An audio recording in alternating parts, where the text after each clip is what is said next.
Let's skip the pleasantries and get straight to the point. Most people have no idea how they actually think. They wander through life mistaking a vibe for a fact and a guess for a proof. If you want to win an argument, or better yet, if you want to be right, you must understand the two primary ways we move from a thought to a conclusion. One is a fortress that cannot be broken. The other is a bridge that might, if the wind blows hard enough, collapse under your feet. We call these deductive and inductive reasoning. First, let's look at deduction. This is the gold standard. In a deductive argument, if your starting points, we call these premises, are true, then your conclusion must be true. It is mathematically impossible for it to be false. Imagine I tell you two things. All humans are mortal. We haven't found an immortal one yet, have we? You are a human.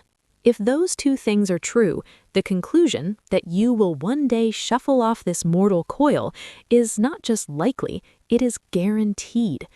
In the world of logic, we call this validity. A valid argument is a perfect machine. If you put truth in one end, you get truth out the other.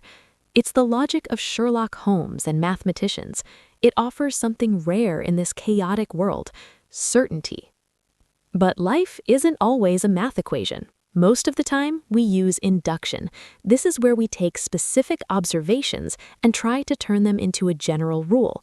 Suppose you walk into a cafe every Tuesday for a month, and every time the barista is wearing a blue shirt. You might conclude, the barista always wears blue on Tuesdays. Is that conclusion guaranteed?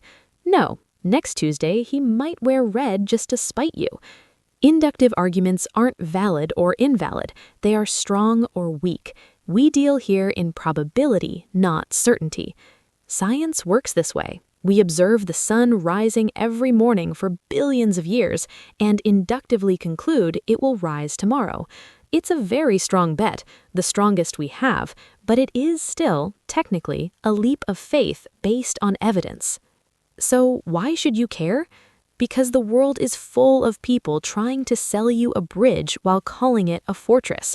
When a politician says, "I saw 3 people do something bad, therefore everyone in their group is bad," they are using a weak inductive argument and pretending it's a deductive fact.